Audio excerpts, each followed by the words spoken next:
She is a world-renowned Booker Prize-winning author known for her best-selling novels such as The God of Small Things and The Ministry of Utmost Happiness, as well as her non-fiction, her books on capitalism, imperialism, and free speech. Yes, Arundhati Roy is not just a writer, she's a dissident, someone who has been under the threat of arrest by the Indian government time and time again, including currently for comments she made on Kashmir over a decade ago.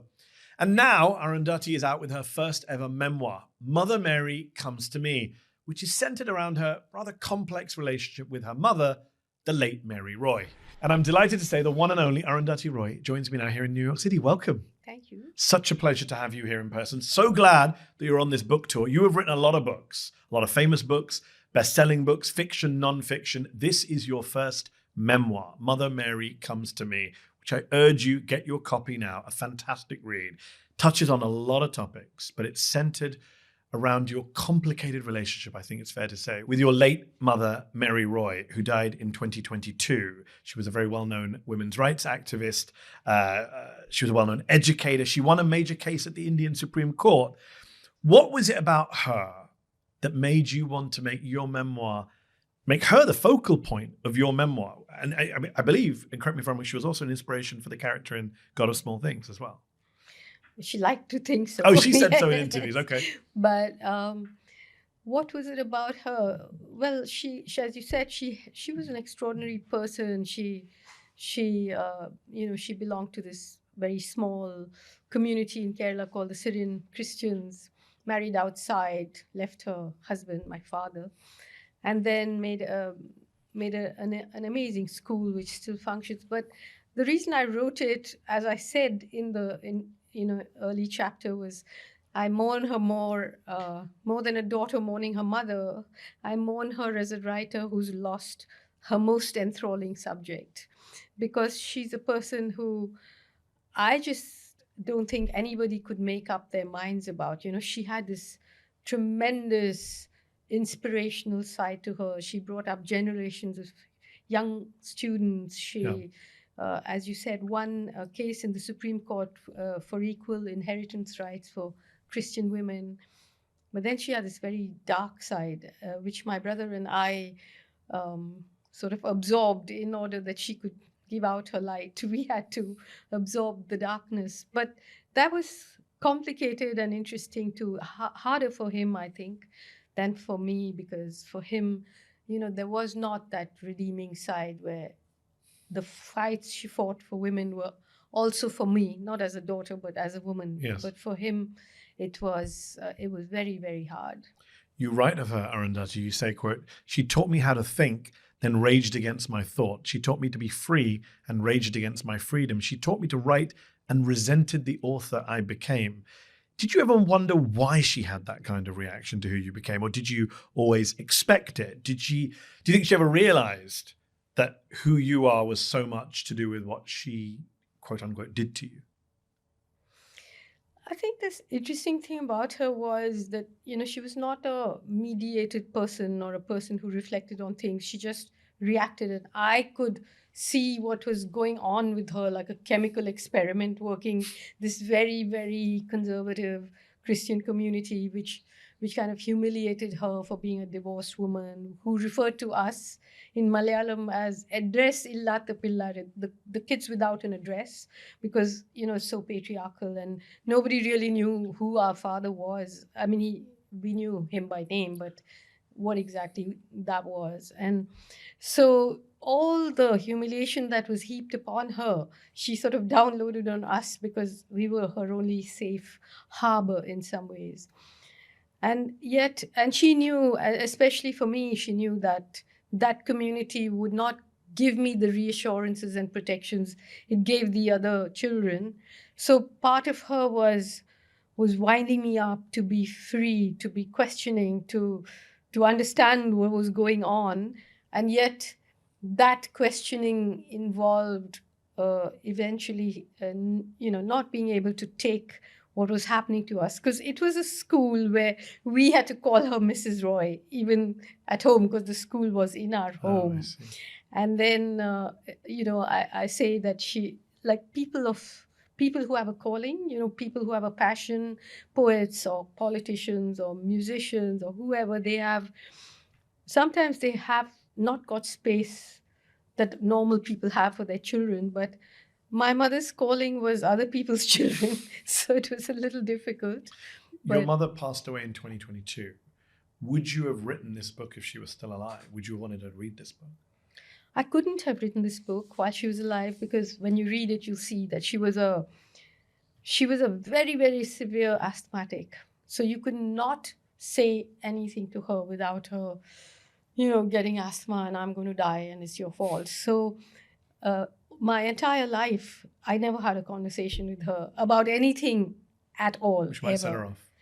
Yeah, which might set her off. And so this is that conversation, and it's not an indictment, it's not an accusation. It's really an adult woman talking to another, and almost reporting on matters of the heart. You said to the New York Times recently about your mother, I can't hate her because there is so much of her in me, I'd have to hate myself.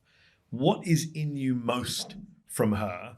And would you be the award-winning, acclaimed writer that you are today had you not had that childhood, the unpleasant part of that childhood that you write about? Well, obviously, that's a theoretical question that one can't, Yeah. empirically answer. No. Maybe yes. How do maybe you no. feel about it? But someone asked me what was her legacy to you, and I said, an overactive middle finger. It's like, the book is dedicated, of course, to my brother, but also to her. And as you know, Mother Mary comes to me from the Beatles song, Let It Be. And the dedication says to Mary Roy, who never said, let it be. She was always up for a fight with something bigger than herself. Well, she challenged the inheritance law, as you mentioned, at India's Supreme Court, eventually winning equal rights for the Christian women in Kerala. She also founded this school for children. She even went on to win the Supreme Court a second time, convincing them to overrule a district collector's ban on her students' performance of Jesus Christ Superstar. What did you take away from watching her do that? Take on so many battles that other people might have just shrugged their shoulders over, like, who cares whether the kids can do Jesus Christ? They wouldn't go all the way to the Supreme Court over it. Liking this video? Then don't just watch. Hit like, share, and subscribe. And tap the bell so you never miss a video or live show. But if you want early access to exclusive content, then you have to head to zeteo.com and subscribe now. You'll be supporting fearless, independent journalism.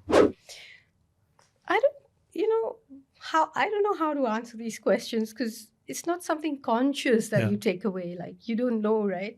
But I think that that sense of you can question this, or you can stand alone. I mean, there were many times when she stood alone, and one of the things that has happened with me and my writing, especially when as India has turned into this nationalistic, repulsively majoritarian state. Sometimes you take a position and you are alone, and you have to understand that it's okay to be alone. Yes. On that note, when you were writing about the banning of your mother's school performance of Jesus Christ Superstar, which had been criticized for religious reasons, you say of that incident that, quote, macro versions of it were convulsing India. Specifically, you point to the rise of Hindu nationalists, their demolition of the Babri Mosque in the early 90s.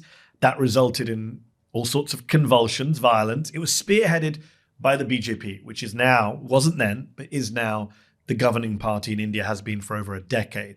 At that time, in the early 1990s, did you foresee what kind of road your country was going down? Well, actually, a lot of things, happened to me because not because I read about it or because I analyzed news reports, but I was working in cinema, and I was in the city of Bhopal in central India, and I was at that time, I mean, I'm an architect by training, and I was a production designer of this film. I was getting some truckloads of wood and construction material from Bhopal to this little town in the mountains where we were shooting, and I actually saw the Rath Yatra, the Advani's Rath Yatra, the chariot procession, asking for the mosque to be demolished and a temple to be built. And I just saw the absolute hatred that was being whipped up, so you knew that something was coming. talking about taking an isolated stand, you talk in your book about how after you won the Booker Prize in 97 for The God of Small Things, India, the government, the society, begins to trot you out as, quote, part of a sort of national pride parade that segged seamlessly into the celebration of Hindu nationalism. You, of course, decided that you would not be part of that. And in 98, when India declared itself a nuclear-armed state, you published a scathing critique of the government's nuclear weapons policy, which you say, quote, kicked me off my literary star fairy princess pedestal. Was that a hard decision to make, knowing what was going to happen to you, that it was going to put a target on your back? And have you ever wondered, are there moments where you think, how different my life would have been had I done what most other celebrities and novelists and other stars do and just gone with the flow? No, not for a second, because it's not like I had some. I mean, it's always better on our side, isn't it? It's always more fun.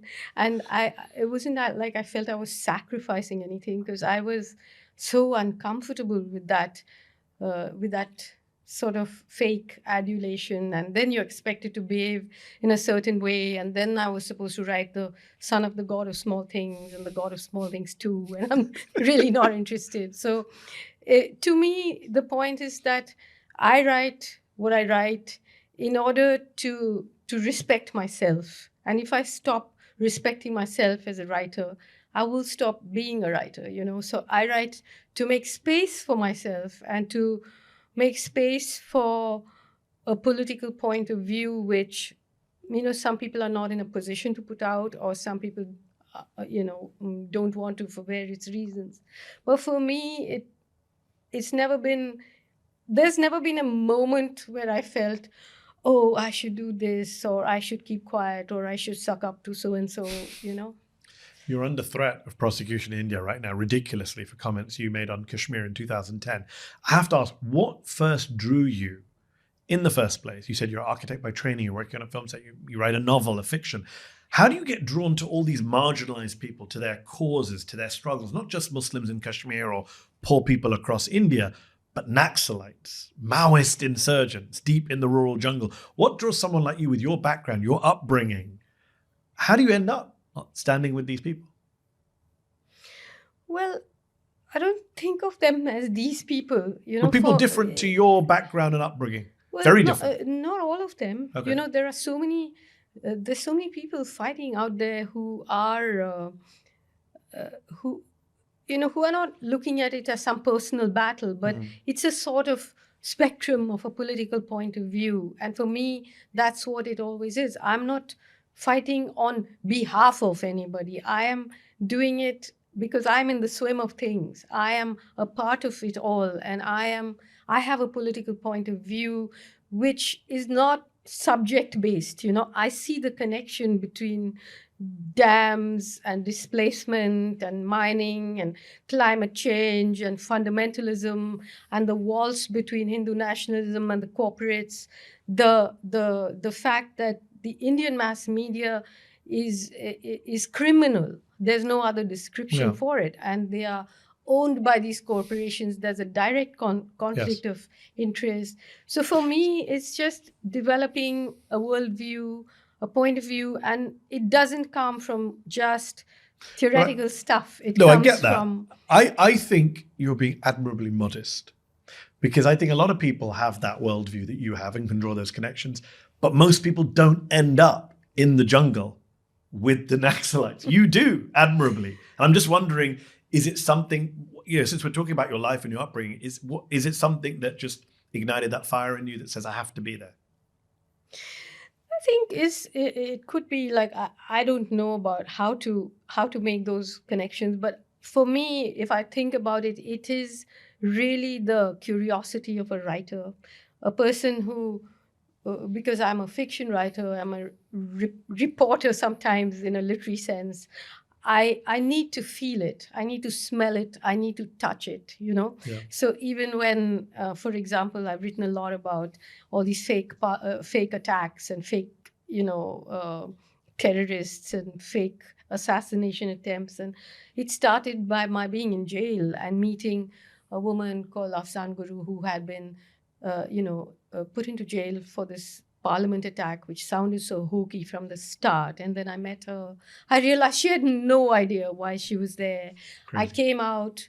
I just went off to Goa alone with a tower of legal documents just to say, what the hell is going on here, and came back and realized that it's absolutely crazy and the Supreme Court passes a judgment sentencing someone to death, saying that we have no evidence to prove that he belonged to a terrorist group, but in order to satisfy the collective conscience of society, we are sentencing him to death. And then they hanged him, Afzal Guru. So to me, these ought to be the preoccupations of a writer. Yes. Whatever my childhood was, or whoever my mother was, or whatever it was, but just about being a writer. Just practicing your craft is that. And it comes with consequences. You mentioned being in jail, meeting this person. After your nuclear weapons essay, The End of Imagination, you became a regular target for Hindu nationalists in India who were rising in power at that time.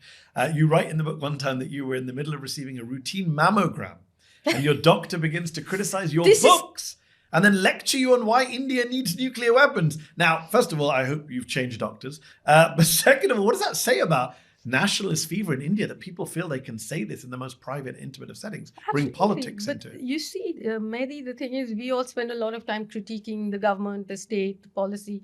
In India, it is now the people.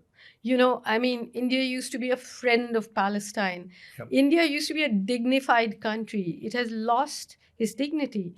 And there have been no protests about the genocide in Gaza. If 20 people protest, the police don't break it up. The shopkeepers break it up. The right-wing Hindu nationalists. You don't need the state. Yeah. It's how do you unpoison that river now? So I want to come back to Gaza in a moment, just on poisoning this river. And India's obviously several fascist steps ahead of the United States where we are right now, but it's a similar playbook. Before we get to that, you say in the book on India's turn towards nationalism, you write, had I been any younger, I might have walked into that gilded cage and sung my gilded song for the rest of my days. So what do you make of the people in the gilded cages right now, the Bollywood stars, the celebrities, who have not just sat in that cage, they've become cheerleaders proactively for the Modi nationalist government. They proactively push films with ultra-nationalist, sometimes Islamophobic messages in them. What do you make of these stars in Bollywood who are, whatever you think about Hollywood, they stood up to Trump in many ways, the liberals in Hollywood. Bollywood, though, not so much.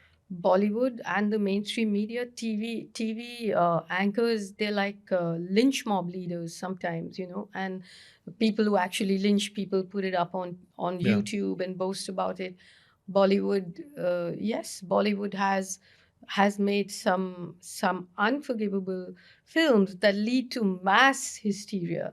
It's not everybody. There are some people who haven't fallen into that, but it is, that's what I'm saying, it's part of the culture now, and it's repulsive to watch. Just artistically repulsive. Most of these films, of course, collapse at the box office, which is good, but some don't.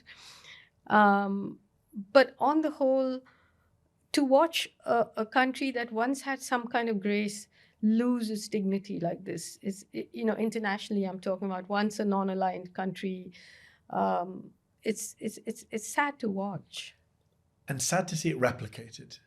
So when you look at the Modi playbook in a place like Kashmir in terms of cracking down on dissent, rounding up protesters, limiting free speech, and then those are the minor things. Those are the minor things. There's the torture and the killings, but just in terms of the democracy that doesn't respect free speech, we're here in the United States, where Donald Trump has rounded up people on green cards, legal immigrants, permanent residents, for their speech, for speech crimes. How much of what you're seeing in the US do you think looks like a page ripped straight from the Modi playbook? Well, I sometimes want to know, is there a real playbook? Is there it's passed around, all man puts it in the envelope, sends it to digital Modi. Version, not a real version? Because it's uncanny, the attacks on universities, the attack on citizenship, the attack on the economy, the attack on any kind of speech, the self-aggrandizement, the belief that you're a non-biological human being non-biological entity sent by God to rule people. So I've asked this and written about it quite often, like, how is it always the same, the echoes? In India, of course, the difference is that the RSS, which is the mothership, the cultural guild, of which Modi is just the front desk. Yes. I mean, the BJP is just the front desk, is now celebrating its 100th year. So it's not anarchic. Yeah. It's very, very organized. Very. There are hundreds of thousands of volunteers, they call themselves. They've penetrated every institution. Pracharaks. Modi was Pracharaks. one. Yes. But it's incredible how similar it is. The echoes of both things. And But do you think? but I want to say that those January 6th failed insurrection of January 6th. In India, it succeeded, and the guys with the antlers and furs rule us. We've also seen, obviously, Modi take advantage of the anti-Pakistan sentiment that exists in India, the love for the military. A lot of those movies are about military encounters. Here in the US, you have Trump holding military parades, drone striking boats in the Caribbean, renaming the Department of Defense to Department of War, rather honestly. I can't help but think of the essay you wrote when India declared itself a nuclear power. And you said at the time, quote, "If protesting against having a nuclear bomb implanted in my brain is anti-Hindu and anti-national, then I secede." It's the 21st century. How are so many right-wing leaders still getting away with this reactionary narrative that to love your country means you have to love the army, love war? Well, let's not forget that the United States has been militaristic for a very, very, very long time. I mean, to watch some kind of sport like baseball or football or something, it's a terrifying experience, watching those planes and the nationalism and the veterans being pulled out. And this is a country that has lived on war and eaten war and drunk war and sold war all the time, So it's not as if suddenly something new is happening here. Maybe the rhetoric is more ugly, but it's always been terrifying, At the moment, everybody's becoming militaristic in some ways. And as we know, I think one of the things that I said, which floats around, is there was a time when weapons were invented to fight wars, but now wars are invented to sell weapons, and economies are booming on that. So it is, we're approaching that moment. And then, of course, you have this sort of social media situation where there is no set of facts or reality that everyone can agree on at all. So and the mainstream media has failed us. Yes. In India, so we are in a situation where people don't seem to be able to speak to each other at all. Even to be able to disagree seems to be a luxury, because there's just no conversation at all. Yeah, if you don't have a shared set of facts, Yeah. As opposed to opinions. I mean, the media has played a big role in what's happened in India. Modi wouldn't be able to get away with half of what he gets away with if it didn't have this pliant corporate media, cable news. NDTV, one of the last independent outlets, gone. I mean, there's really no independent and they are mainstream owned media. like you have between Ambani and Adani and people like this, The they billionaires. own like 20 news channels. But that's happening here, 24/7. right? So if you're following CBS News here, is now owned by the son of Larry Ellison, who is the second richest man in America and one of the big Trump donors, election denier. His son, David Ellison, is now controlling CBS News. We're already seeing the changes. We're already seeing pro-Trump people brought in as ombudsmen. Yeah. So we are heading, you talk about the playbook. Yeah. The American media, as bad as it always was, still had some independence. Yeah. Now it's looking like it's just going to be a pro-Trump chorus. Yep. And the point is, everyone like you migrate to, the internet, but then the internet is something they can shut down with a snap of their fingers, He had a dinner with all the big tech bosses the other night, and they know what's expected of them. And I mean, in Kashmir, 3 months, they just shut it off. Blackout. You could not get an OTP. I mean, whatever it was, there was nothing, no communication. It's a crime of some kind. You force people onto the net and then you shut it off, You mentioned Kashmir and obviously India. We talk about parallels between India and Israel, India and the US. How about parallels between India and Israel? The two, of course, have gained quite a reputation, both countries, Israel under Netanyahu, India under Modi, for their ruthless repression of Muslims under their control, whether it's in Kashmir or Gaza. In your book, you talk about visiting Kashmir for the first time and being shocked by the utter cruelty that you saw on a daily life. What parallels do you see between Kashmir and Gaza, or more broadly between Kashmir and Palestine? Well, there are parallels. I mean, it's interesting, isn't it, that these countries that claim to be democracies are running these military or militarized occupations and a kind of different set of rules. You can call it apartheid. Certainly you can call it that in Gaza and the West Bank. But in Kashmir, it's not so clear, but that is how it is practiced. I mean, not just in Kashmir, in India, if you are a Muslim, the law applies to you differently. It is not declared, it's undeclared, but that is how it is. But there are similarities and there are very unique differences. What is worrying, I think, is that all these big, great leaders are watching what Netanyahu can get away with in Gaza, and that is the bar that is being set. I mean, at one point it was what happened in Sri Lanka, now it's Gaza, and we are just watching a genocide unfold before us. In a way which human beings have never seen before. You can just reach for a glass of water and instead watch a Palestinian child being starved or bombed or journalists being killed or just there. And it's like we are being forced to live our daily lives, eat our food, go to school, have some moments of happiness while we are watching this unfold in front of us. We can't put it away. Live stream genocide, boasted about genocide. And everyone's going to learn and take lessons from it. Everyone is not just saying, oh, it's a terrible thing. Others are saying, hey, if they can do it, why not us? In your book, you write about how after the first time you visited Kashmir, you found that you could not, quote, return to old conversations, old jokes, harmless fun. Most Indians' deliberate, cultivated, amoral innocence about what is happening there, what is being done there in their name, becomes hard to bear. Almost without my being aware, my circle of close friends changed. I wonder whether you found that you've had a similar experience in the wake of October the 7th and Gaza. A lot of people I speak to, especially in the world of arts, Hollywood, celebrities, say, the friends I had are not the same friends I have anymore. Masks are off. Yep. I mean, in India, it's those same people. I mean, it's the same group. The Venn diagram is the same. So, those friends one lost a long time ago. I mean, they were never my friends anyway, because you can see that coming from a long time, from a long distance. But after Gaza, I don't know how people can explain themselves for generations to come, because I don't think it's political anymore. It's psychotic. It's psychotic. And interestingly, India's there at Israel's side. Narendra Modi has gone out of his way to cultivate a friendship with Netanyahu. They've hugged on the beach. They've hugged at the airport. They've, taken long walks together. People. He loves hugging people.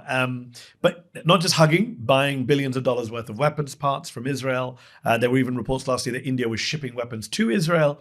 How did India, as you mentioned earlier, go from being a country that was well known for being pretty pro-Palestinian for the 50s, 60s, 70s, into the 80s, to suddenly be one of Israel's few reliable allies in the world today? Well, just because that is the shared vision. No, I mean, Hindu nationalism and Zionism kind of waltz together very, very easily. If you think you're the chosen people, within Hinduism is the caste system where Brahmins are the chosen people. So the segue into that sort of fascist thinking is not a hard one to make. And so in India, and common enemies in the Muslims. Yeah. I mean, I was in Beirut and I met people who didn't realize, how things had changed in India. They said, oh, we had come to India 20 years ago and everybody loved the Palestinians. I said, no. And they said, now the government has changed, but the people still love us. I said, no, it has changed so much, and it has become something which is repulsive to me, to watch the similarity between these two states, and the kind of everyday violence that is visited upon. I mean, before, of course, it was visited upon Dalits at the bottom of the caste Yes. system, but now it's the Muslims who are taking that place. And just casual violence. Next door to me, a friend of mine's cousin, oh, he was stabbed to death because someone was parking their vehicle in front of his gate and he objected and they just killed him.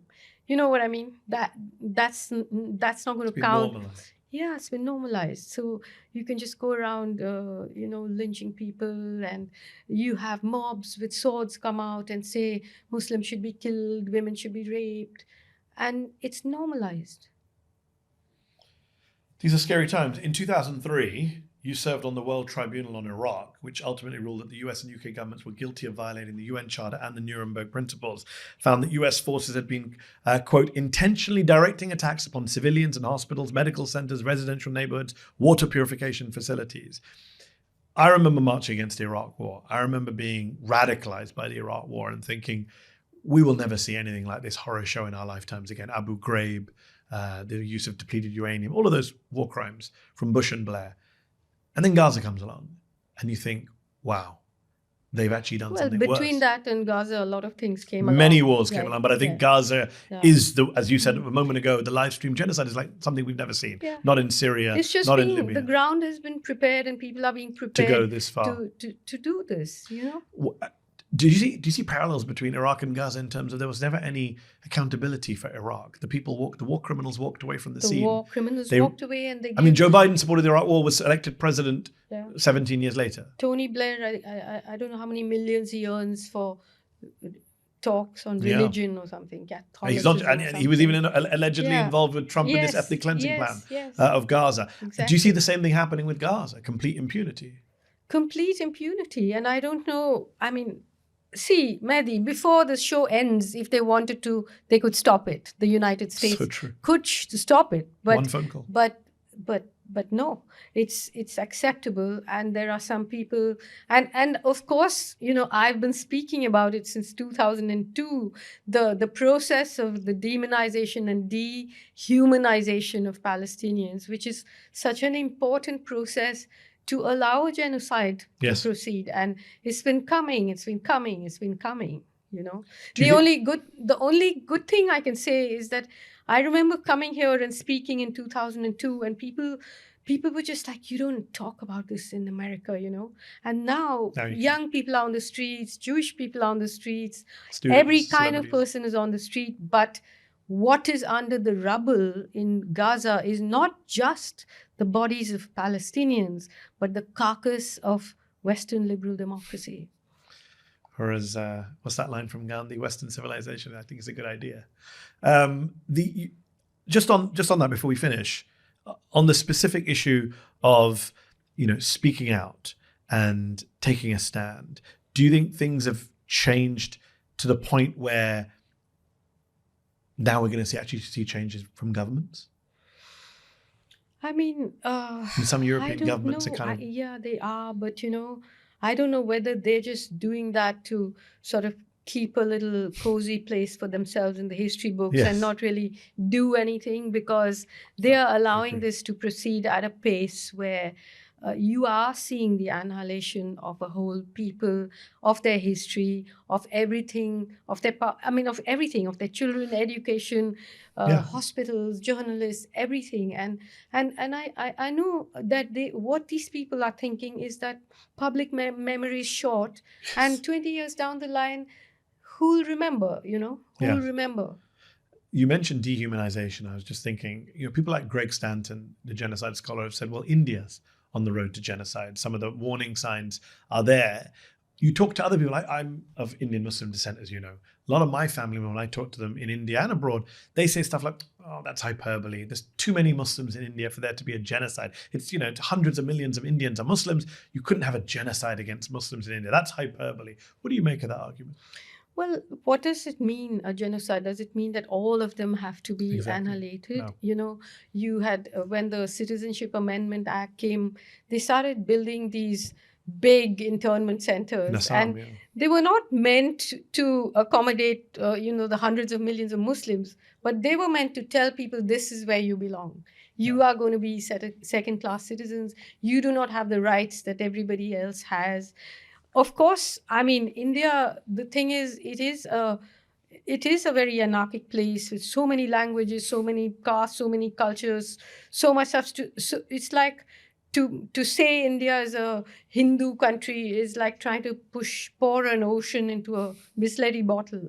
It's hard. Great And Bisleri reference. I don't think that, but I don't think that the threat isn't there. Although now in the last election, for a bully and a megalomaniac like Modi to have not got a majority, Yes, he lost his majority. has broken him in some ways. But has it inspired the people who are against Modi? That there's a chink? Yeah, but they are all a quarrelsome bunch, and you don't know. I mean, a little ineffective, but still, there are people who stand up, and those people we are with. And whatever happens, if we go down, we'll go down with them, but we'll never be on the other side. Well said. And you are one of those people who inspires a lot of people in India. I have friends and family who really do look up to you, and we appreciate you. And I want to end with this question, which is one of the key features of authoritarian leaders like Modi, like Netanyahu, like Trump, is that they're very good at creating this aura of invincibility and inevitability. The fact that they're going to win, no matter how hard we try, they have all the power, they have the media. How do you personally counter that narrative in a place like India right now? How do you personally keep the faith that these people can be defeated, that things can change, that people around you can be persuaded? How do you keep the faith for yourself? Well, one of the ways you do it is by continuing to do what you do. And that doesn't necessarily have to be just sitting there and shouting at them. It can be creative, it can be artistic, it can be musical. It can just be telling them that whatever you do, we are just so much better. We are just so much more beautiful. And ultimately, your tiny little mind is going to tire, and it's not going to work. But you just hold on, and you and so many people that I know, it's not as if there's some one big battle that has to be won. It's the texture of life. You talked about the Naxalites. I mean, I've been in there. They don't know from one day to the next whether they live or die, but the humor, the craziness, even in Kashmir, the laughter, it's what sustains you, because it's something of a privilege to give up and say, oh, I'm so depressed, But when you're down there fighting, there's a lot of stuff going on. I think that should be the title of your next book, Your Tiny Little Minds Will Tire. I love it. Arundhati Roy, absolute pleasure. The book is out now. Please do get your copy of Arundhati's memoir. It was an absolutely brilliant read. Thank you so much. Thank you, Mehdi. Did you like this video? Don't forget to subscribe to this YouTube channel and turn on notifications. For exclusive content and to support our independent, unfiltered journalism, head over to zeteo.com. Your support matters.